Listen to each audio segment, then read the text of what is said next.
जय हिंद एवरीवन। आज हम सोल्व करने वाले हैं इंग्लिश का मॉक टेस्ट 15।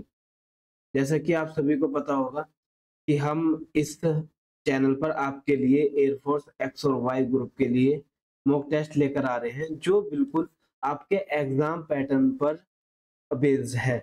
आपको 20 क्वेश्चंस करने हैं इन 20 मिनट्स, और मैं भी कोशिश करता हूं कि आपको अंडर 20 मिनट्स ही कराया जाए।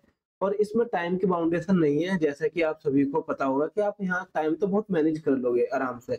बहुत सारे बच्चे हैं जो 10 मिनट में ही इसका टेस्ट कर लेते हैं कंप्लीट, एग्जाम कर लेते हैं कंप्लीट। बट प्रॉब्लम है इसमें लर्निंग की, और आपको पता होने की कि हाँ, क्या आपको नॉलेज है जो आपको क्वेश्चन आए या नहीं है।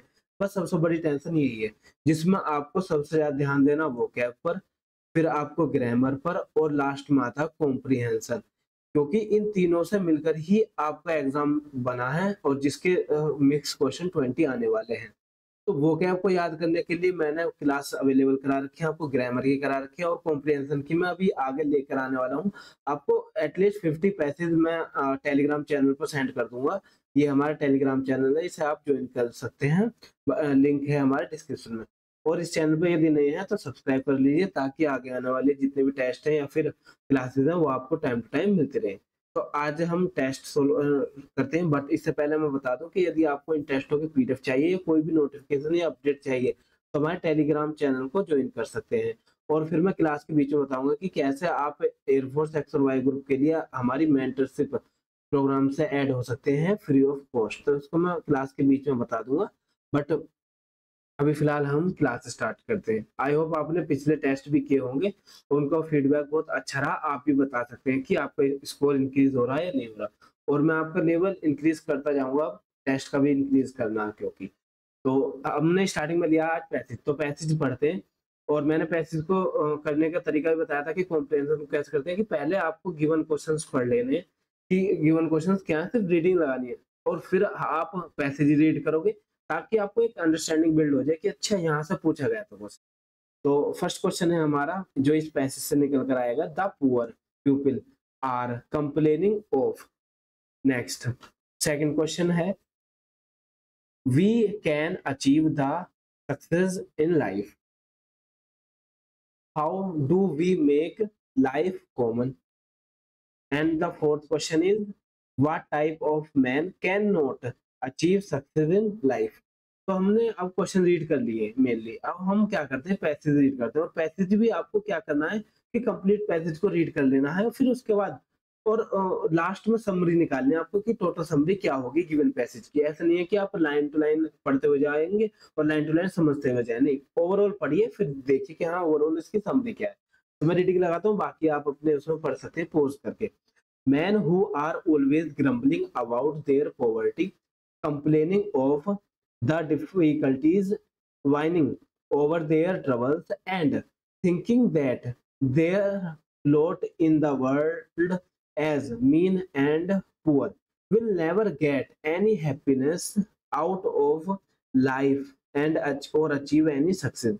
However mean our life may be, if we face it bravely and honestly, and try to make the best of it, we shall find that what after all it is not so bad as we thought, and we may have our times of happiness and the joys of success.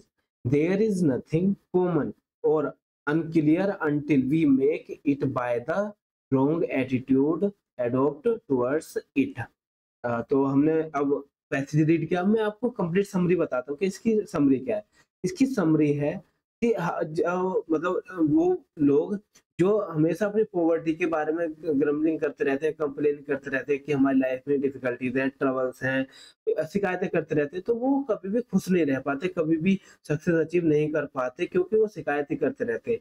यदि आप इस life को बिल्कुल bravely और honestly के साथ जिए, तो आप बहुत अच्छे तरीके से जी सकते हैं और सक्सेस ले सकते हैं। तो इसके बारे में मतलब जॉय भी मिलेगा और आपको सक्सेस भी मिलेगी। तो इस तरीके से आपको पैसेज में समझाया गया है। तो हम क्वेश्चन पढ़ते हैं कि क्वेश्चन क्या था। The poor people are complaining of. तो कंप्लेनिंग ऑफ क्या है हमारा, their success, their difficulties, their poverty, या फिर देयर अचीवमेंट्स। तो आपको दिख रहा होगा कि देयर पॉवर्टी, वो जो भी कंप्लेनिंग करते रहते हैं वो क्या है, वो है उनकी ऑफ डिफिकल्टीज, डिफिकल्टीज आना चाहिए इसमें, डिफिकल्टीज है तो देयर डिफिकल्टीज। ठीक है, नेक्स्ट क्वेश्चन देखते हैं। सेकंड क्वेश्चन है हमारा, we can achieve the success in life, we can achieve the success in life. तो अकॉर्डिंग टू पैसेज क्या होएगा, by happiness, facing it bravely, thinking of our troubles और हार्ड वर्क। तो आपको क्लियरली समझ में आ रहा होगा कि फेसिंग ब्रेवली, तो यदि हम सक्सेस चाहते हैं अपनी लाइफ में तो हमें क्या करना पड़ेगा, इसे ब्रेवली फेसिंग करना होगा। ठीक है, third question, how do we make life common, complaining of trouble, facing life bravely, by wrong attitude of life, facing it honestly। Then common आपने यहाँ देखा होगा कि रॉन्ग एटीट्यूड की वजह से हम क्या करते हैं, अनक्लियर और कॉमन, तो ये है by wrong attitude of life. Next, कुछ बच्चों की शिकायत थी बच्चों की सर पैसे थोड़े से इजी आ रहे हैं, ऐसा नहीं होता। तो देखिए बच्चों, इसमें से ही आपको कुछ वर्ड्स होंगे जिन्हें आप बेशक ग्रम्बलिंग करना और कुछ ऐसे ही, मतलब हर उसमें पैसे में से आपको 5 से 10 वर्ड निकालकर उनकी मीनिंग्स लिख लेने हैं, ताकि उनमें से यदि आपको एंटोनिम्स और सिनोनिम्स पूछे जाएं तो आप बता सके। बाकी मैं आगे जितने भी टेस्ट आएंगे उसमें एक क्वेश्चन आपको, चाहे वो टाइटल से रिलेटेड हो और चाहे वो थीम बेस्ड हो, इसके बेस पर जरूर एक क्वेश्चन देखने को मिलेगा। हर तरीके का मैं कराऊंगा बट धीरे धीरे। नेक्स्ट है हमारा fourth question, what type of man can not achieve success in life. तो किस तरीके के मैन अचीव नहीं कर सकते success, thinking that their fate mean and the poor, man who face life bravely, man who have wrong attitude और brave man. तो हम इसका क्या आंसर लगाएंगे, man thinking of their fate is mean and poor, इस type में कि हमारा फेट जो है, हमारा जो वो है भाग्य, वो पुअर और वो है मीन। नेक्स्ट, अब हम चलते हैं, यहाँ तक हमारा कॉम्प्रिहेंशन खत्म हुआ, बट यहाँ पर स्टार्ट होता है हमारा अब ग्रामेटिकल पोर्शन। और ग्रामेटिकल पोर्शन क्या है कि हमें गिवन सेंटेंस में वो बताना जो ग्रामेटिकल इनकरेक्ट है, और कुछ भी इसमें एरर नहीं है तो हम नो एरर सेलेक्ट कर सकते हैं। तो पढ़ते हैं, one of my brother told me about the sad news of your uncle. तो अब इसमें कहाँ एरर है, तो देखिए बच्चों, मैंने आपको कॉन्सेप्ट कराया हुआ है वन ऑफ द का, तो वन ऑफ द या फिर वन ऑफ माई, वन किस में से, वन ऑफ, अगर आपको एक सिलेक्ट करना है तो किस में से करने होंगे, वो सारों में से सिलेक्ट करना होगा। तो यहाँ पर ये प्लूरल आता है, प्लूरल नाउन, तो ब्रदर्स होगा। तो one of the students, one of the soldiers, one of the leaders, तो वन ऑफ हम के बाद हमेशा प्लूरल आता है, तो हमारा एरर फर्स्ट पार्ट में यहाँ पर ब्रदर्स आएगा। Sixth question, the minister along with his party colleagues have been given a warm reception at the function। तो हमें इसमें एरर बताने की, इसमें एरर क्या होगी। तो देखिए, ये वाला कॉन्सेप्ट मैंने आपको कराया हुआ था, minister along with his party colleagues। अब यहाँ पर बेशक प्लूरल आ रहा, बट जब भी हमारा जो कनेक्टिंग वर्ड है वो along with है, तो इसके बाद वाले को हम रियल सब्जेक्ट नहीं मानते। रियल सब्जेक्ट हमेशा पहले वाला होता है, क्योंकि ये तो प्रीपोजिशन है जिसके बाद इसका ऑब्जेक्ट आया हुआ है, बट रियल सब्जेक्ट जो होगा वो ये होगा। तो द मिनिस्टर सिंगुलर है, जिसकी वजह से यहाँ पर हैव नहीं हैज आएगा, तो इस वजह से हमारा बी ऑप्शन में एरर। ठीक है बच्चों, आई होप आपने पहले ही अटेम्प्ट कर लिया होगा, टेस्ट पहले ही कर लिया करो, जो मैं आपको टेलीग्राम पर प्रोवाइड करा देता हूँ। उसके बाद सिर्फ सॉल्यूशन देखा करो, हाँ हमने कहाँ कहाँ गलती करी। His father told me that his son had worked very hard, yet what he had failed in the examination। देखो जो ये रटा रटाया कॉन्सेप्ट है, मेरे भी मुंह से निकल गया, क्योंकि फिक्स है, दो हो चाहे ओल दो हो, दो हो या फिर ओल दो हो, इसके बाद या तो कोमा आता है या फिर यट का यूज करते हैं, एक का यूज करते हैं, या तो कोमा का या फिर यट का, बट का यूज नहीं किया जाता। तो इसलिए हमारा सी ऑप्शन में एरर है कि यहाँ पर बट नहीं आएगा, या तो कोमा लगाइए या फिर यट लगाइए। तो प्रेफरेंस आप किसी को दे सकते हैं, कोई दिक्कत नहीं। तो आपके तीनों एरर हो गए, आसानी से कर ली होंगी।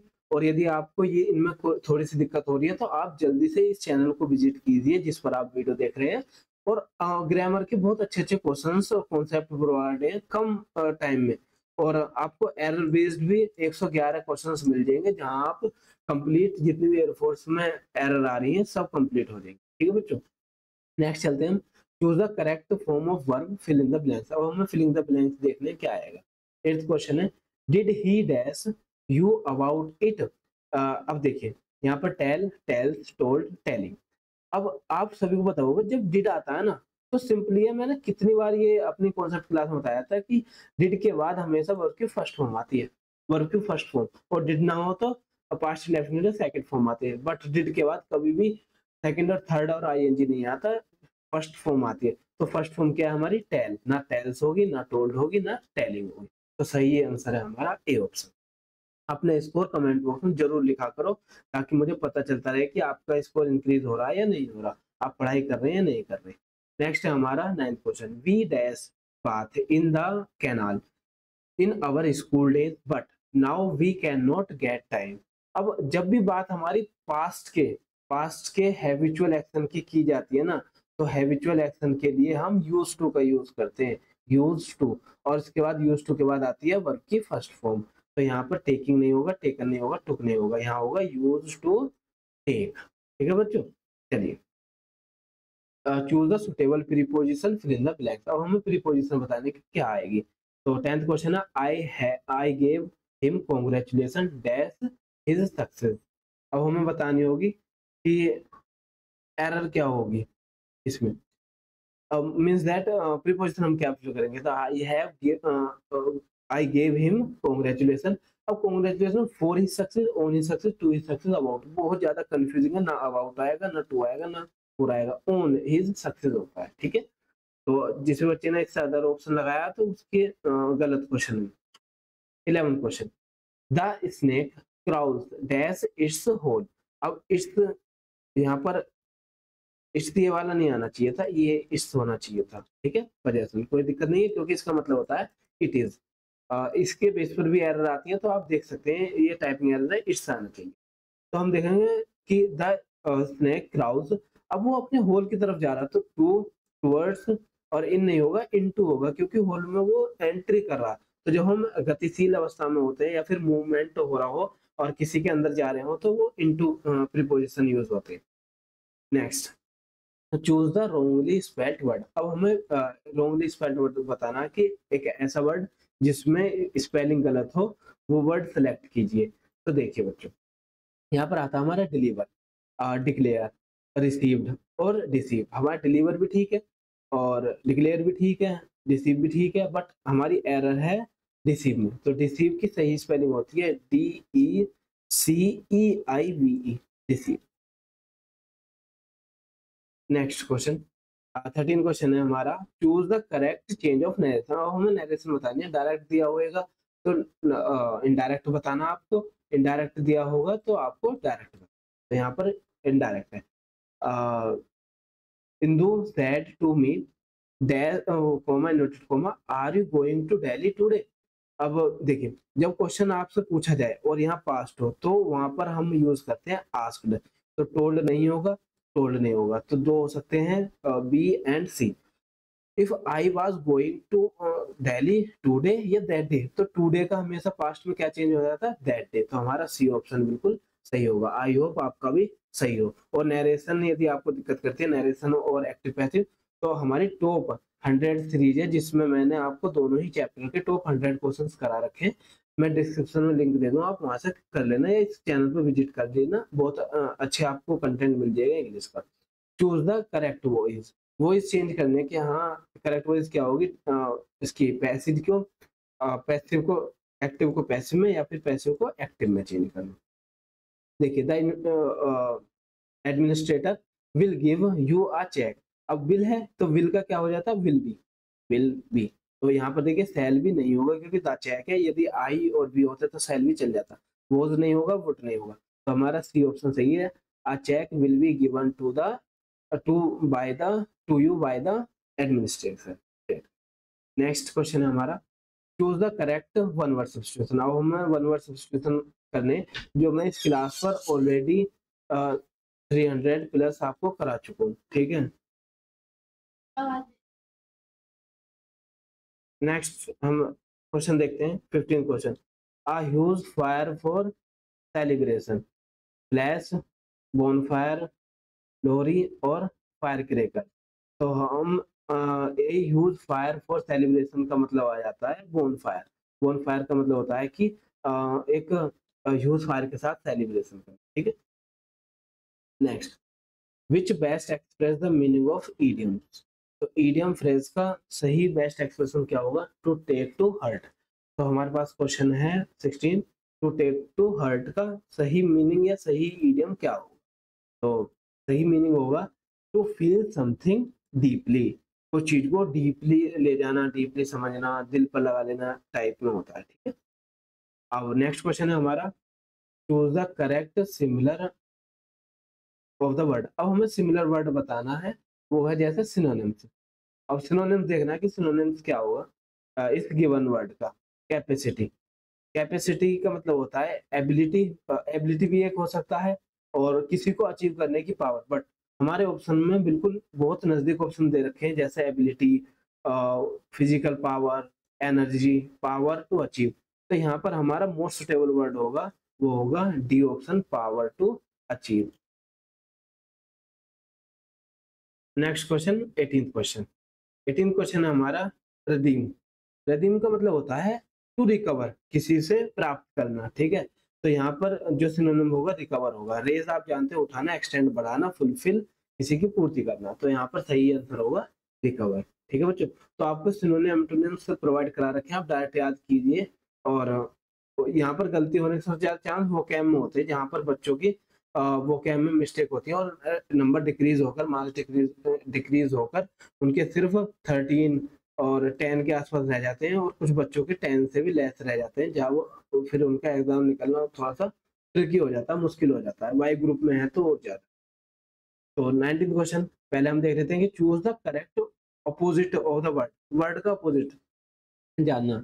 और यदि बच्चों आपको एक्स्ट्रा सीट या पीडीएफ वगैरह चाहिए तो मैंने आपको व्हाट्सएप नंबर दे रखा है, जहाँ पर मैं आपको मैथ हो, फिजिक्स हो, चाहे आपके अदर रागा वगैरह का सब्जेक्ट हो, वहाँ मैं आपको पर्सनल मेंटरशिप में आपको पीडीएफ प्रोवाइड करा रहा हूँ। बहुत सारे बच्चे उसका फायदा भी उठा रहे हैं। यदि आप जुड़ना चाहते हैं तो उस व्हाट्सएप नंबर पर मैसेज कर सकते हैं। अभी मैं आगे भी बताऊंगा और आपको बताया भी है, दिया आपके नंबर, तो आप उस पर मैसेज करके बता सकते हैं तैयारी के लिए। इनसफिशिएंट, तो इनसफिशिएंट का मतलब होता है जो सफिशिएंट ना हो। तो लेस मे बी इसका सिनोनिम्स है ना, लॉस होना होता है, मोर ज्यादा, और एडिक्वेट। तो यहाँ पर होगा एडिक्वेट, एडिक्वेट पर्याप्त, ठीक है बच्चों। नेक्स्ट हमारा 12th क्वेश्चन है स्लोवेनली। स्लोवेनली का मतलब होता है, स्लोवेनली का मतलब होता है डर्टी टाइप में, मतलब थोड़ा सा डर्टी और फिल्दी टाइप में, कि हाँ अनक्लियर। तो यहाँ पर हम सही ऑप्शन लगाएंगे नीट, क्योंकि हमें अपोजिट बताना है, ठीक है। तो प्रॉपर आप जानती है, डिसेंट और करेक्ट, इन सब के मीनिंग आप लिख सकते हैं अपनी नोटबुक में, और ज्यादा से ज्यादा आप वोकैब पर ध्यान देंगे, ठीक है। हमारा टेस्ट यहाँ खत्म हुआ, आप अपने स्कोर कमेंट बॉक्स में जरूर बताना। और यदि आप पर्सनल मेंटरशिप प्रोग्राम में ऐड होना चाहते हैं फ्री ऑफ कॉस्ट, तो आप इस नंबर पर मैसेज करके बता सकते हैं कि सर मैं पूरी मेहनत के साथ मेहनत करूंगी या करूंगा, आप मुझे ऐड कर लीजिए और मुझे डायरेक्शन दीजिए। क्योंकि यदि आपका फेज 1 क्लियर हो जाता है तो हम आपके लिए जीडी हो, फिजिकल हो, हर चीज के लिए गाइडेंस देने वाले हैं, ठीक है बच्चों। तो हमारा सफर अभी आपके ज्वाइनिंग तक रहने वाला है, टेंशन मत लेना, लास्ट तक हम आपके साथ बने हुए हैं। अब हम मिलेंगे नेक्स्ट टेस्ट में या नेक्स्ट वीडियो में, तब तक के लिए धन्यवाद। जय हिंद बच्चों।